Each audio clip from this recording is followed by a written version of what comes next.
जीवों में जनन, चैप्टर नंबर फर्स्ट। यह चैप्टर जो है जीवों में जनन इंटर क्लास के छात्रों के लिए है। इंटर के वह छात्र जो इंटर में पहुंच चुके हैं और अप्रैल में जो चारों यूनिट सिलेबस में बीएसबी इंटर कॉलेज के ग्रुप में डाला गया है और वो जा चुका है, और उसके अकॉर्डिंग यह चारों चैप्टर आपका जो है वो अप्रैल में समाप्त होना था, जिसमें पहला चैप्टर आपका आता है जीवों में जनन। जीवों में जनन में कुछ बहुत ही सरल चैप्टर है। इसमें ढेर सारी ऐसी चीज़ें हैं जो एक एक नंबर में आपसे फाइनल एग्जाम या बोर्ड परीक्षा में जो है पूछे जाने की संभावनाएं बढ़ जाती हैं। तो इसमें जैसे जीवों में जनन में पहला प्रश्न राइज होता है कि आखिर जीव क्या है, जीव किसे कहते हैं। तो पृथ्वी पर जीवन के प्रारंभिक समय से लेकर के पृथ्वी पर जीवन के प्रारंभिक समय से लेकर के जब से जीवन प्रारंभ हुआ, मिलर की थ्योरी चैप्टर नंबर 7 में आप पढ़ेंगे पृथ्वी की उत्पत्ति के बारे में। तब से जीव किसे कहते हैं इसकी जो है कई तरह की वैज्ञानिकों के द्वारा परिभाषाएं दी गई, तो जिसमें सर्वमान्य जो परिभाषा है जीव की, किसी भी जीवित कोशिका के अंदर उसके जीवन की समस्त विशेषताएं उपस्थित हों तो उसको हम जीव कहते हैं। चाहे वह एक कोशिकीय जीव हो, चाहे वह बहुकोशिकीय जीव हो। एक कोशिकीय जीव में निम्न श्रेणी के जीव अमीबा, प्रोटोजोआ आदि प्रकार के आते हैं, और उच्च श्रेणी के पृथ्वी पर उपस्थित मानव सबसे उच्च श्रेणी के जीव में शामिल है।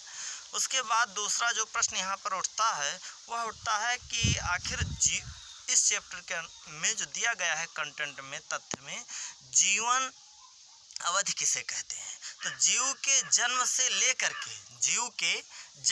लेकर के प्राकृतिक मृत्यु तक का काल, जीव के जन्म से लेकर के प्राकृतिक मृत्यु तक के काल को जीवन अवधि के नाम से जाना जाता है। जैसे तितली का जो जीवन अवधि है 1 से 2 सप्ताह, कौवा का 15 वर्ष और तोता का 140 वर्ष है। तोता का 140 वर्ष होता है।